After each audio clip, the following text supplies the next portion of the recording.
अस्सलाम वालेकुम, welcome back to my channel. इस एकेडमी का आज हम करने वाले हैं क्लास 9 के नंबर 6 वेब डेवलपमेंट। उसके शॉर्ट क्वेश्चन आंसर्स को देखेंगे और बुक की एक्सरसाइजेस को देखेंगे। ये लेक्चर इसलिए इंपॉर्टेंट होता है कि हमने लेक्चर 1 में पूरा डिटेल से चैप्टर को देखा होता है। ये वाले चैप्टर इस लेक्चर में हम सारे ही कॉन्सेप्ट्स को रिवाइज करते हैं और देखते हैं बुक में इस चैप्टर से रिलेटेड किस तरह से क्वेश्चन आए हुए हैं और क्या पॉसिबिलिटीज हैं कि हमारे एग्जाम में किस तरह से क्वेश्चन आएगा, और उसका वे ऑफ पैटर्न देखते हैं कि किस तरह से हमने उसको आंसर करना है, क्या पॉसिबिलिटीज हो सकती हैं। तो जैसे कि हमने ये वेब होस्टिंग और वेब सर्वर डेफिनेशंस के तौर पे पढ़ा था, उसकी डेफिनेशन देखी थी, एग्जाम्पल देखी थी, लेकिन अब आपके पास देख सकते हैं कि बुक के अंदर भी इस तरह से क्वेश्चन पूछा गया है कि अब आपने क्या बताना है, दोनों के डिफरेंस बताने हैं। तो कंटेंट ऑलमोस्ट सेम होता है, लेकिन बहुत सारे बच्चे कंफ्यूज हो जाते हैं कि हमने इसको आंसर किस तरह से करना है। तो यहाँ पे हम डिस्कस करते हैं कि हमने आंसर कैसे करना है। डिफरेंसेस मैं आपके साथ शेयर कर देती हूँ। यहाँ पे सबसे पहले हमने जो है उसकी डेफिनेशन लिखनी है। एक्सप्लेन पिछले लेक्चर में कर चुकी हूँ, तो यहाँ पे मैं डिटेल से एक्सप्लेन नहीं करूंगी। यहाँ पे मैं आपको वे ऑफ पैटर्न बताऊंगी। नंबर 2 पॉइंट में भी हमने उसका डिफरेंस बताया कि ये क्या करता है। Web host types are shared host, dedicated host और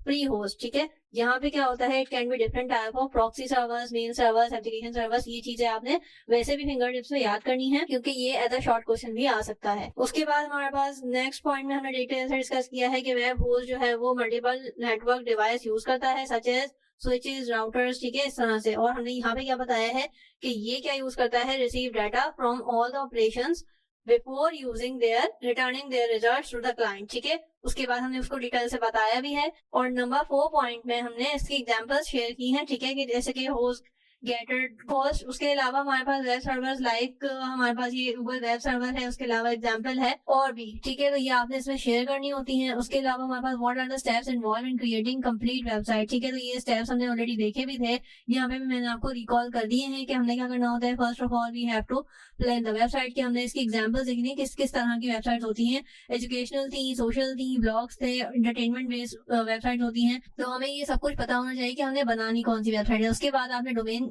यानी कि वेबसाइट का नाम जो है वो चूज करना होता है और डिसाइड करना होता है और देखना होता है कि ये इस वक्त अवेलेबल है भी या नहीं, क्योंकि दुनिया में एक से ज्यादा वेबसाइट तो हो सकती हैं, जैसे कि एंटरटेनमेंट की है या एजुकेशन की है, लेकिन सेम नाम की बहुत ही कम आपको मिलेंगी। ठीक है, एग्जैक्ट सेम नाम किसी का भी नहीं होता, किसी न किसी का एक्सटेंशन डिफरेंट होती है, किसी की स्पेलिंग डिफरेंट होती है। ठीक है, तो इस तरह से ये डिफरेंट हो सकती है। ठीक है, तो आपने इसको देखना होता है कि ये अवेलेबल है भी या नहीं है, जो स्पेलिंग और जो चीज आपको चाहिए। ठीक है, जैसे आप google.com दुनिया में एक ही है। ठीक है, आपने google.com दूसरा रखना भी होगा तो आपको या तो स्पेलिंग चेंज करनी पड़ेगी गूगल की, या आपको कोई और एक्सटेंशन लगानी पड़ेगी। ठीक है, .com की जगह .org लेना पड़ेगा या कोई और चीज लेनी पड़ेगी। ठीक है, ये मैं आपको बताती हूँ कि मैं किस बारे में बात कर रही हूँ। उसके बाद आपने थर्ड नंबर पे क्या करना होता है, रजिस्टर करना होता है डोमेन नेम, यानी कि एक तरह से वेबसाइट का नाम। अब common extension for register are, जो मोस्ट कॉमनली यूज हो रही होती है आपकी वेबसाइट में। आपने देखा होगा कि कोई भी वेबसाइट हो उसके आगे .com लगा होता है या .net लगा हुआ होता है, .org लगा हुआ होता है।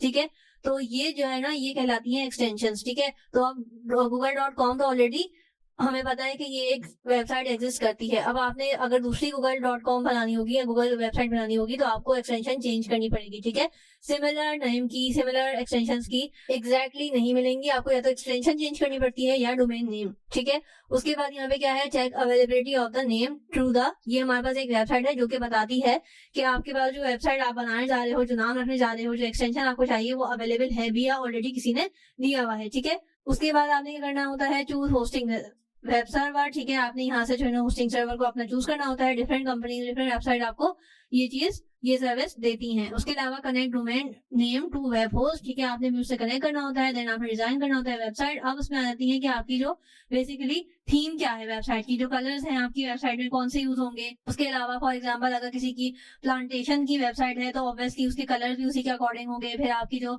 चीजें होंगी वो भी जो है, कुछ लोग जो है वो बटन वगैरह प्लांट्स में या सीड्स की फॉर्म में कर रहे होते हैं, कस्टमाइज कर रहे होते हैं, तो ये चीजें भी आपको उसी के अकॉर्डिंग प्लान करनी पड़ेगा। प्रोडक्ट्स की है तो वो आप क्या करोगे कि आप उसके अंदर लिपस्टिक्स और इस तरह का जो भी चीजें मटेरियल यूज हो रहा होता है, आप उसी के अकॉर्डिंग उसको डिजाइन करते हो, उसी के अकॉर्डिंग उसकी थीम रखते हो। ठीक है, after designing add pages, navigation देनी होती है, आपको मेन्यू डालना होता है, जो भी कंटेंट अपलोड करना है वेबसाइट पे तो आपने वो करना होता है। उसके बाद आपके पास आता है टेस्ट वेबसाइट, तो आपने जो है वो वेबसाइट को टेस्ट भी करना होता है। जैसे ही आपने रेडी कर ली, बना ली, तो फिर आप उसको टेस्ट भी करें, ठीक है, 1 से 2 दिन उसके ऊपर लोड भी आने दें और उसको चेक भी करते रहें कि ये एग्जिस्ट कर भी रही है, जो हमने बटन्स दिए हैं, जो हमने मेन्यू दिया है, जो चीज हमने दी है वो अवेलेबल भी है या नहीं है। इसके अलावा हमारे पास यहाँ पे डिफरेंट टैग्स के बारे में बात की गई है, हेड क्या होता है, टाइटल क्या होता है, बाकी हेडिंग्स क्या होती हैं। अब हेड, ये सारे टैग्स ऑलरेडी हम डिटेल से डिस्कस कर चुके हैं, इसको एक्सप्लेन कर चुकी हूँ मैं, यहाँ पे हम शॉर्टली डिस्कस करते हैं। हेड यहाँ पे क्या होता है, it is used to define the additional information about the web page, ठीक है, ये डिफरेंट तरह से हमारे पास ये यूज हो रहा होता है। It contain sets of tags like title होता है, इसके अंदर मेटा होता है, स्टाइल होता है, ये सारी चीजें किस चीज के लिए यूज हो रही होती है, ये हमने ऑलरेडी डिस्कस कर लिया था।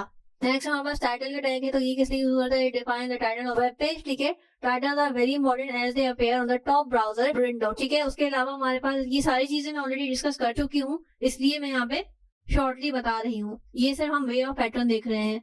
H1 से H6 इसको हमने डिटेल से डिस्कस किया था कि ये क्या होती है, हेडिंग्स होती हैं, ठीक है, और ये इस तरह से ही वर्क करती हैं कि ये कौन सी हेडिंग आपने हैवीएस्ट देनी होती है और कौन सी जो है वो लाइटेस्ट, ठीक है। H1 अगर आप देंगे, टैग यूज करेंगे, तो आपकी जो हेडिंग है वो बोल्ड और बड़ी बड़ी आएगी, और अगर आप H6 यानी कि सबसे छोटा नंबर यूज करेंगे तो वो छोटी आएगी। Identify and explain the HTML tags use for formatting the content. अब आपको पता है कि हर चीज के लिए अलग अलग टैग्स जो है वो यूज हो रहे होते हैं HTML में, जिसको हमने ऑलरेडी डिस्कस कर लिया था। अब वाला क्वेश्चन आप जो है देख सकते हैं लेक्चर नंबर 1 में, क्वेश्चन नंबर 7 जो हमने डिस्क्रिप्टिव क्वेश्चन के अंदर डिटेल से डिस्कस किया था कि उसका फॉर्मेट क्या होता है, उसके टैग्स क्या होते हैं, तो ये आपको वहां इजीली मिल जाएगा। नेक्स्ट हमारे पास डिफरेंशिएट बिटवीन ऑर्डर्ड लिस्ट क्या होती है और अनऑर्डर्ड लिस्ट क्या होती है। इनको हमने डिटेल से डेफिनेशंस के साथ, एग्जांपल्स के साथ डिस्कस किया था लेक्चर नंबर 1 में, लेकिन अब हमारे पास इसकी शक्ल जो है वो थोड़ी सी चेंज हो गई है।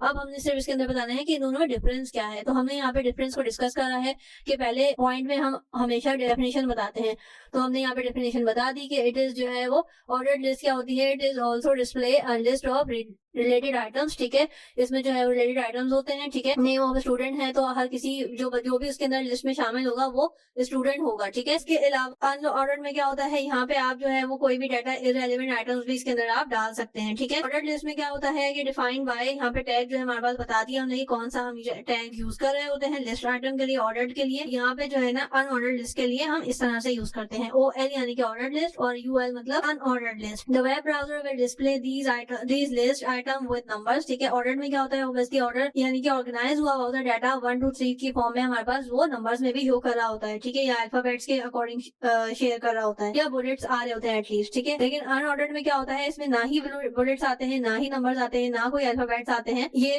जस्ट हमें डाटा शो कर रहा होता है या लिस्ट शो कर रहा होता है। उसके अलावा ऑर्डर्ड लिस्ट में क्या होता है, it can also define with 2 attribute, ठीक है, स्टार्ट और रिजर्व या और with a value attribute which is used to place that item in specified position और अ नंबर, ठीक है। आप जैसे ही उसको सर्च करते हो तो आपको स्पेसिफाइड पोजीशन, नंबर या जहाँ पे भी वो लाई कर रहा होता है वो आपको बता देता है। इधर क्या होता है, इसमें कोई एट्रीब्यूट कुछ नहीं होता, ठीक है, ऑर्डर नहीं होता, तो ऑब्वियसली इसको आप इजीली फाइंड भी नहीं कर सकते। नेक्स्ट हमारे पास है how a image displayed in HTML। तो आपको पता होगा, आपने जिन बच्चों ने लेक्चर नंबर 1 लिया है वो लेक्चर नंबर 1 में आप देख सकते हैं कि क्वेश्चन नंबर 9 जो हमने डिस्कस किया था, ये क्वेश्चन डिटेल से वहाँ देख सकते हैं, ठीक है। उसके बाद हमारे पास यहाँ पे क्या है, how can a user be redirected to another web, ठीक है, एक यूजर को आप दूसरे वेबसाइट पे, दूसरे वेब पेज पे किस तरह से लिंक कर सकते हो। तो ये होता है हाइपर लिंक के through allow user to navigate, एक ही वेबसाइट पे रह के आप दूसरे वेब पेज पे जा सकते हो, ठीक है। और ये हमारे पास एग्जैक्ट डेफिनेशन आ गई। अब जिसे मैंने इन्वर्टेड कॉमा में आपको शेयर की है तो आपने एग्जैक्टली यही लिखनी है, ठीक है, इसलिए मैंने इसको इन्वर्टेड कॉमा में कर दिया क्योंकि इसकी जो वर्डिंग है वो एग्जैक्टली स्पेसिफाइड होती है, तो आपने वही चीजें लिखनी है, ठीक है। लिंक्स टू अनदर वेब के लिए हमारे पास क्या आ गया, ये जो 2 चीजें करनी, ये जो 2 पॉइंट्स हैं वो हमारे पास स्टेप्स आ गए। उसके अलावा हमारे पास क्वेश्चन नंबर 8 में क्या है, what kind of HTML elements are used to display the data in a row or a column, ठीक है। तो ये आप देख सकते हो क्वेश्चन नंबर 12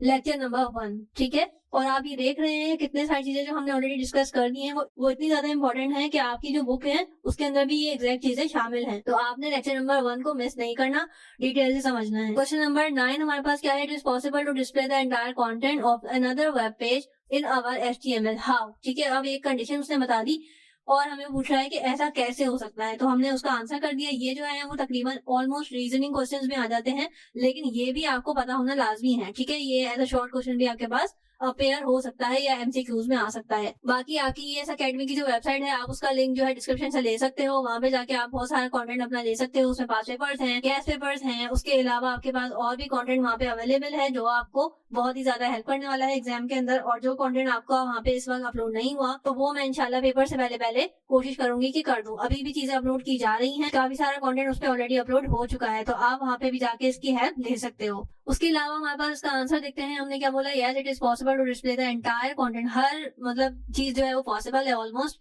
अब कैसे पॉसिबल है हमने उसका रीजन भी बता दिया। एक तो हम क्या कर सकते हैं, सारा कंटेंट जो एक वेबसाइट का है वो दूसरी वेब पेज पे डाल सकते हैं, ठीक है। टैग कौन सा यूज होगा, ये वाला टैग यूज होगा, ठीक है। HTML की बात करें, हर वेब डेवलप की बात नहीं करें, ठीक है। अब हमारे पास ये आ गया टैग।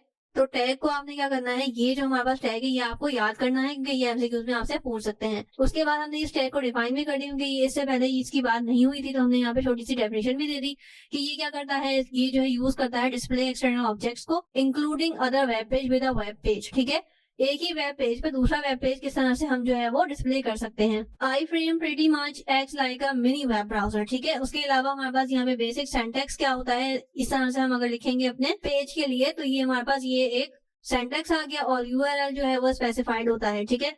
इसकी एग्जांपल आ गई कि हमने इसको लिखना किस तरह से है, तो इस तरह से आपने इसको लिखना होता है और इसका आउटपुट किस तरह से आएगा, इस तरह से, ठीक है। ये सारी इन्फॉर्मेशन वगैरह उस पे मौजूद होगी। बाकी list some popular text editor and other tools with help of designing and development website. तो ये वाला क्वेश्चन एग्जैक्टली हमने डिस्कस किया था पूरी लिस्ट को अच्छे से, क्वेश्चन नंबर 14 लेक्चर नंबर 1, ठीक है। ये लेक्चर नंबर 2 हम डिस्कस कर रहे हैं, लेक्चर नंबर 1 में क्वेश्चन नंबर 14 एग्जैक्टली यही क्वेश्चन था, तो ये आप वहां से देख सकते हैं। उसके अलावा math the column book exercise है, तो ये भी हम हर चैप्टर की करते आ रहे हैं, तो इसकी भी हमने करनी है, क्योंकि मैथ द कॉलम आपके पास पेपर्स में आते देखे गए हैं, तो आपके लिए ये भी करना लाजमी है।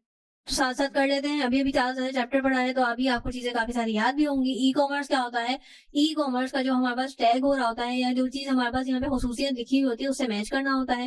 तो अब ई कॉमर्स से रिलेटेड क्या चीज यहाँ पे मौजूद है, ई कॉमर्स जो है वो एक बिजनेस वेबसाइट है। हेड क्या होता है, हेड जो है बेसिकली एक टैग है, और वो क्या होता है, वो हमारे पास होता है contain additional information styling feature of the web page, ठीक है। इसमें हम सारी चीजें ये कंटेन कर रहे होते हैं। उसके अलावा हमारे पास यहाँ पे क्या है, नंबर 3 है, ये हमारे पास कुछ टैग्स दिए हुए हैं। अब हमने UL का मतलब क्या पढ़ा था, ऑर्डर्ड लिस्ट, OL का मतलब होता है, UL का मतलब होता है अनऑर्डर्ड लिस्ट, OL का हमने पढ़ा था ऑर्डर्ड लिस्ट, ठीक है। तो इस तरह से हमारे पास डिफरेंट टैग्स हैं। अब ये क्या होते हैं, ये होते हैं हमारे पास organise information as list point, ठीक है। ये एक तरह की लिस्ट होती है और ये इन्फॉर्मेशन को ऑर्गेनाइज करती है। ऑर्डर्ड लिस्ट जो है वो बिल्कुल स्पेसिफाइड होती है, उसमें हर चीज जो है वो नंबर्स के हिसाब से, पॉइंटर्स के हिसाब से मेंशन होती है। अनऑर्डर्ड लिस्ट में नंबर्स वगैरह मेंशन नहीं होते, लेकिन वो भी स्टिल इन्फॉर्मेशन को लिस्ट कर रही होती है। टेबल्स क्या होता है, टेबल टैग्स हमारे लिए कहाँ यूज हो रहा होता है, टेबल टैग्स यूज हो रहा होता है organize information in a row या कॉलम, ठीक है। जहाँ टेबल की बात आ गई वहाँ डेफिनेट ऑब्वियस सी बात है, टेबल्स का मतलब आपने एक्सेल शीट में भी यूज किया है, रॉ और कॉलम्स, ठीक है। IMG इमेज का जो टैग्स है वो किस लिए यूज हो रहा होता है, वो यूज हो रहा होता है एड इमेजेस